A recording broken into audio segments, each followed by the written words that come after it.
જય શ્રી કૃષ્ણ બધાને ને જય માતાજી। તો આજે આપણે બનાવીશું મૂળાના પરોઠા। એકદમ સરસ પરોઠા તૈયાર થઈ ગયા છે। શિયાળાની ઋતુ ચાલી રહી છે અને વધારે પડતા મૂળા મળતા હોય છે અને એનો જ ઉપયોગ કરીને આપણે ભાજીનો બી ઉપયોગ કરીશું અને મૂળાનો જે વ્હાઈટ ભાગ આવે છે એનો બી ઉપયોગ કરીને એકદમ સરસ પરોઠા તૈયાર થઈ ગયા છે। વિડીયો સ્કીપ ના કરશો, લાસ્ટ તક જોશો તો તમને ખબર પડશે કે મેં આમાં કઈ સામગ્રી નાખી છે અને કેવી રીતે આ પરોઠા તૈયાર થયા છે। તો ફ્રેન્ડ્સ, ચાલો આજે એકદમ સરસ આપણે પરોઠા બનાવી દઈએ। છોકરાઓને સ્કૂલમાં બી આપી શકો છો। મલાઈવાળા દહીં સાથે મેં અત્યારે સર્વ કર્યું છે, પણ તમારા ઘરમાં તમે જે રીતે ખાતા હો એ રીતે બનાવીને તમે ખાઈ શકો છો। તો ચાલો એકદમ સરસ આપણે આજે પરોઠા મૂળાના બનાવી દઈએ। એક વાટકી જેટલી મેથીની ભાજી લીધી છે। વ્હાઈટ ભાગ મૂળાનો છોલી અને રાખી દીધો છે અને મૂળાના જે પત્તાના ભાગ છે એને બી સરસ આ રીતે કાઢી લીધા છે। ત્યાર પછી પત્તાને આ રીતે ઝીણા ઝીણા ચોપ કરી દેવાના છે। સારા એવા એક વાટકી જેટલા લીલો ભાગ મેં લઈ લીધો છે ભાજીનો અને અત્યારે 2 પીસ અત્યારે મૂળાના લીધા છે, 2 મરચાં લીધા છે અને 8 થી 10 કળી લસણની લીધી છે। હવે આ બધી વસ્તુને આપણે અહીંયા એક ચોપરમાં ચોપ કરી દેવાની છે। જો ચોપર તમારા ઘરમાં ના હોય તો છીણ આવે છે એનાથી મૂળાને છીણીને બી પરોઠાને ઉમેરી શકો છો। હવે સરસ આપણે ચોપરમાં એકદમ ઝીણું ચોપ કરી દેવાનું છે, જેથી કરી અને વ્હાઈટવાળો ભાગ છે એ વણતી વખતે બિલકુલ તમને હેરાન ના થવાય, કારણ કે વણતી વખતે વેલણમાં જે મોટો ભાગ છે એ આવતો હોય છે। તો આ રીતે ઝીણું ચોપ કરશો તો તમને કોઈ તકલીફ નહીં પડે વણવામાં। તો સારું એવું આપણે ચોપિંગ થઈ ગયું છે।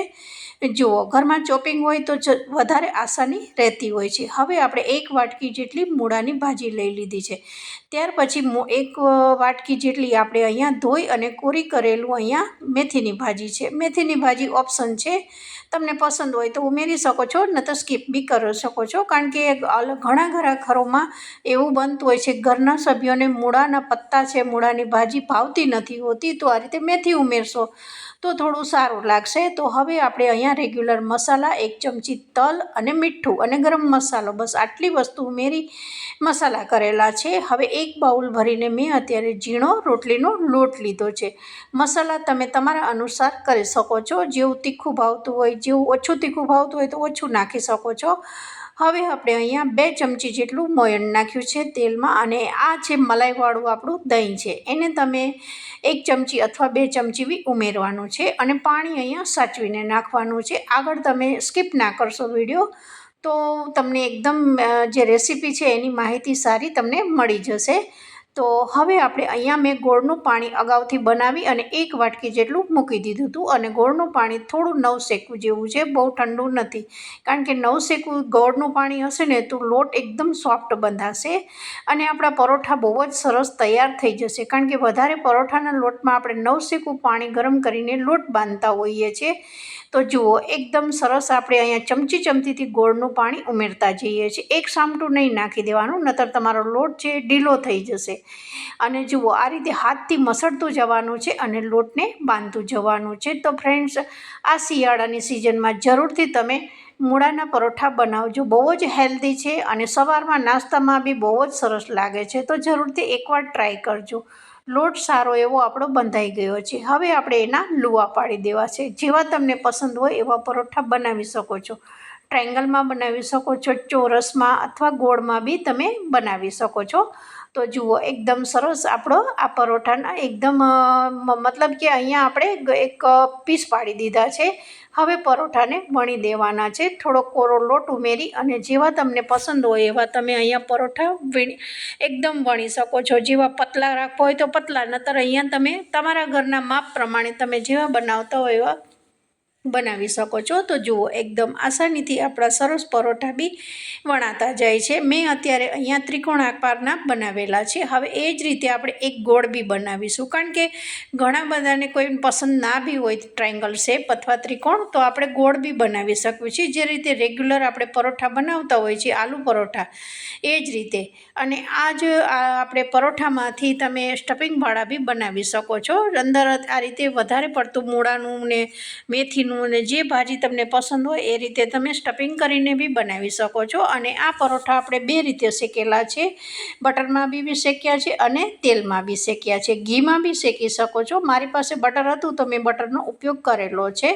તો એક અત્યારે મેં ગોળમાં કરેલું છે, કારણ કે રેગ્યુલર આપણે પરોઠા બનાવતા હોય છે એ ગોળવાળા જ બનાવતા હોય છે. મતલબ કે અહીંયા ટ્રાયંગલ શેપના ઓછા ઘણાને પસંદ હોય છે, તો બે ટાઈપના મેં તમને બતાવેલા છે. ગોળમાં બી બનાવો અને તમે એક ટ્રાયંગલમાં બી બનાવી શકો છો પરોઠા. તો જુઓ એકદમ સરસ આપણા પાતળા, બહુ વધારે જાડાએ અને પાતળાએ નહીં, એ રીતે મારા આ સરસ પરોઠા તૈયાર થઈ ગયા છે. એ જ રીતે ટ્રાયંગલમાં બીજું બી પરોઠું સરસ તૈયાર થઈ ગયું છે. તો વિડીયો પસંદ આવે તો એક લાઇક, શેર, સબસ્ક્રાઈબ જરૂરથી કરજો. નવા જેટલા લોકો ચેનલમાં જોડાઈ જાય વિધિ કિચનને જરૂરથી સબસ્ક્રાઈબ કરવાનું ના ભૂલશો. હવે એક પેન લીધું છે, પેનમાં આ રીતે 1 ચમચી જેટલું તેલ નાખી દીધું છે. તેલ નાખી અને પરોઠાને આપણે ધીમી આંચે શેકવાના છે.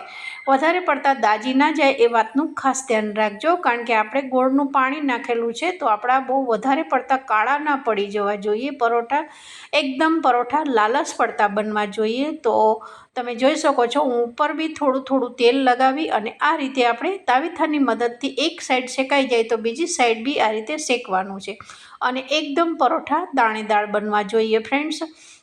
જે તલ છે ને એના કારણે થોડા ક્રિસ્પી થશે પરોઠા. એકદમ જે સાવ પોચા થઈ જાય છે ને એવા પરોઠા નથી બનાવવાના, થોડા ક્રિસ્પી રાખવાના છે, જેથી કરી અને તમારે લગભગ આ 2 દિવસ તમે ખાઈ શકો છો. કંઈ થતું નથી. જો તમે પાણીનો ભાગ ઓછો નાખેલો હશે ને તો પરોઠા 2 દિવસ સારા રહેતા હોય છે. તો જરૂરથી એકવાર આ રેસીપીને ટ્રાય કરજો, કારણ કે મૂળા ખાવા માટે શરીર માટે બહુ જ હેલ્ધી છે. અને શિયાળામાં આ બધી શાકભાજી આવતી હોય છે, તો એનો જ ઉપયોગ કરીને આપણે એક સરસ રેસીપી તૈયાર કરી દીધી છે. હવે અહીંયા પસંદ હોય તો બની ગયા પછી તમે થોડું ઘી લગાવીને બી પરોઠાને સર્વ કરી શકો છો.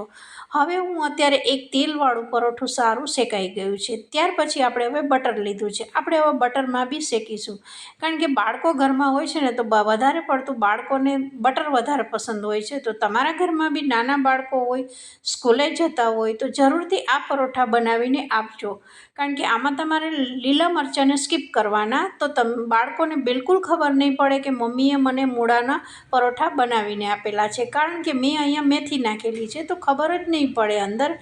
અને વધારે પડતા બાળકો હોય છે એ મૂળા નથી ખાતા હોય, તો આ રીતે તમે ખવડાવજો તો એને ખબર બી નહીં પડે કે મમ્મીએ મને મૂળાના પરોઠા બનાવીને આપેલા છે લંચ બોક્સમાં. તો ફ્રેન્ડ્સ, એકદમ હેલ્ધી રેસીપી આપણી સારી તૈયાર થઈ ગઈ છે. જરૂરથી એકવાર ટ્રાય કરજો. એવી જ રીતે લાલાશ પડતા બીજા બી પરોઠાને મેં શેકી દીધા છે. તો તૈયાર છે આજની રેસીપી આપણી. મોળું દહીં મલાઈવાળા સાથે મેં સર્વ કર્યા છે. તો જરૂરથી એકવાર ટ્રાય કરજો.